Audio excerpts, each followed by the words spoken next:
Today, we're actually upgrading your English vocabulary by getting rid of the word very because it makes your English vocabulary sound ordinary or boring. Today, I'm going to teach you 5 powerful alternatives you can use in speaking and writing instead of using very. And I'm also going to give you a quiz at the end of this video, so you want to stay tuned to the end. Let's dive straight into the classes. Instead of using the word very happy, or instead of saying you're very happy, rather you say you are elated. The word is pronounced elated, right? It means very happy. Let's take some examples. I was elated when I received the news of my promotion. You can see in this picture how happy the young lady is. She's happy to receive awards and recognition for all her hard work and eventually getting promoted. All the people around her are also very happy with her. The second example, she felt elated after successfully finishing the challenging marathon. Marathon is not a very easy race to run. It's very challenging. And so you can understand why she felt very happy about finishing this marathon and winning medals, and getting all the accolades and, of course, all the money that comes with it. So she was very happy. Look at this picture. Look at how joyous and happy she looks like on this particular, this particular picture after winning the marathon. Example 3. They were elated because their hard work finally paid off. So in this picture, you can see some young people spending hours working into the night, and eventually people get to recognize them for their work. They get awards, they get all the recognition, promotions, contracts, and all of that. And you can see how happy they look. So rather than just saying they were very happy for getting all the recognition, you say they were elated. All right. So I want you to use elated in your everyday conversations. All right. Now, instead of saying you're very tired, use the word exhausted. The word is pronounced exhausted. Exhausted. Don't say you are very tired. Let's look at some examples. After working 12 hours straight, I felt completely exhausted. Yeah, 12 hours is a long time to actually work. And you can understand why this guy got home. He was totally exhausted. So don't just say, I was tired. I was exhausted.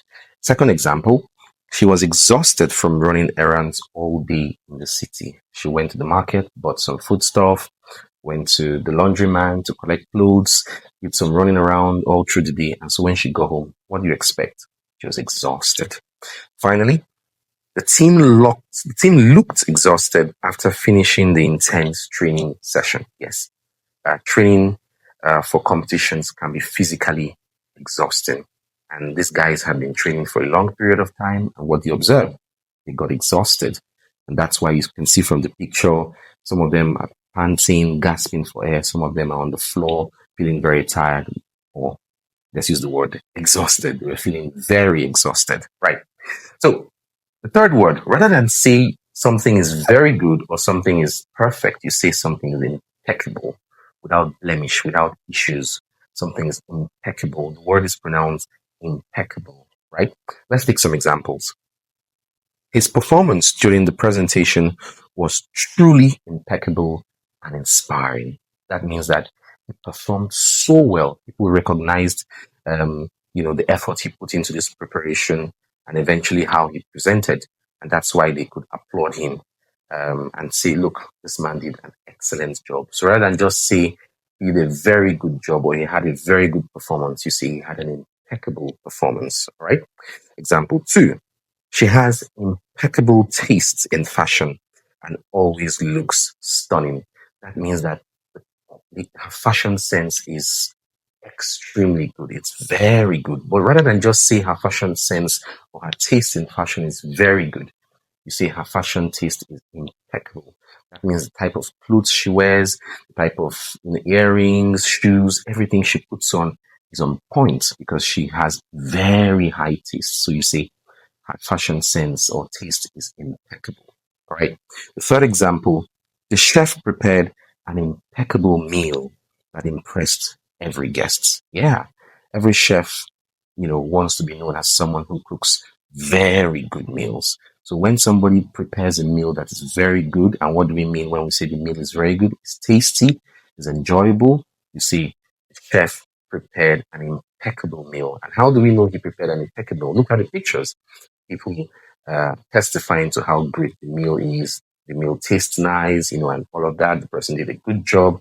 Look at the smiles on people's faces, and that shows how much they relish and enjoy the meal because the meal was impeccable. All right. Now, the fourth word, rather than say you are very angry, rather you say you're furious. Furious. This means very angry. All right. Let's take some examples. He was furious when he found out someone had stolen his car. Yeah.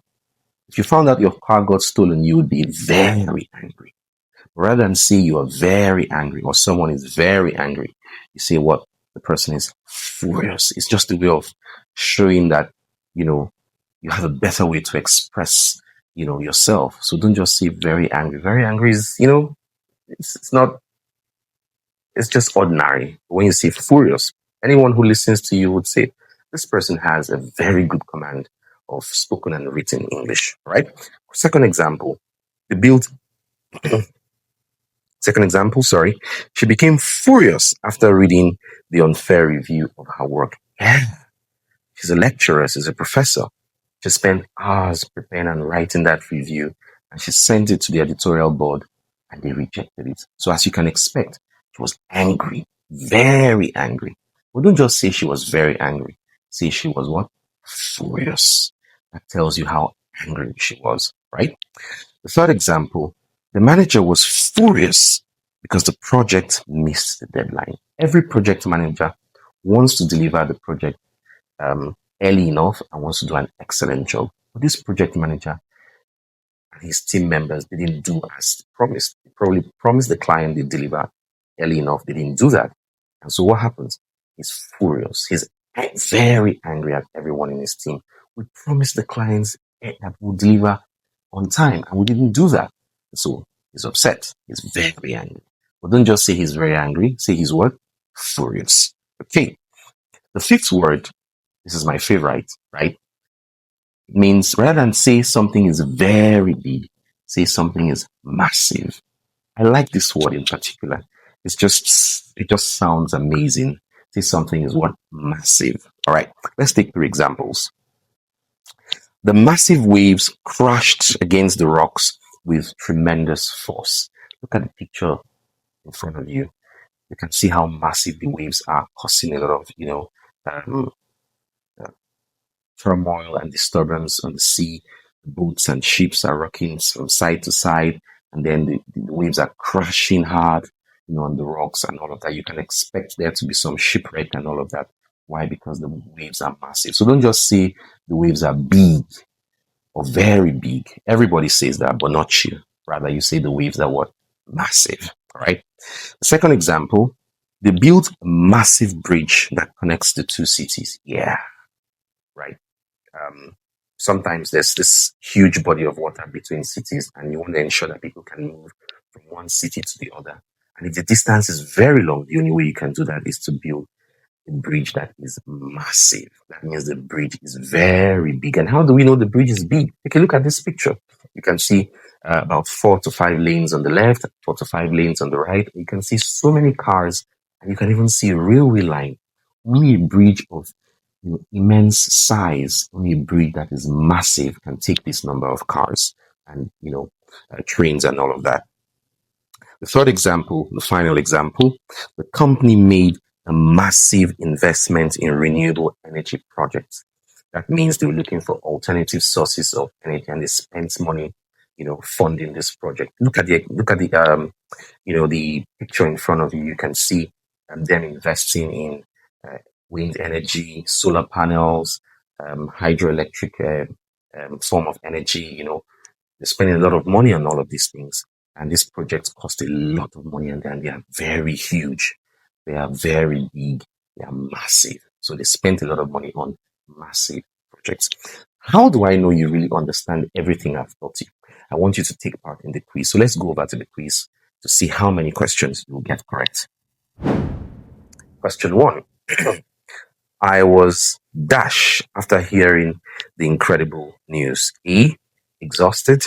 B, elated. C, furious. D, massive. Question 2.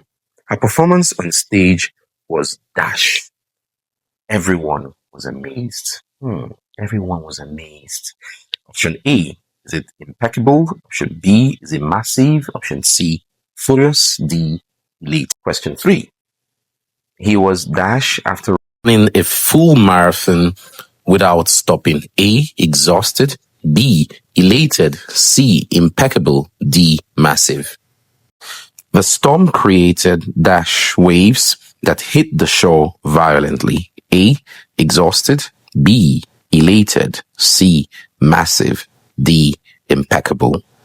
She was dash when someone criticized her review unfairly. A, furious. B, exhausted. C, elated. D, massive. Their work on the project was dash. Nothing could be improved. A, impeccable. B, furious. C, exhausted. D, elated. I felt dash when I finally achieved my lifelong dream. A, elated. B, massive. C, impeccable. D, furious. Okay, go over to the comment section, drop your comments. I also make examples with the new words you have learned. Like this video, share, and give a follow for more.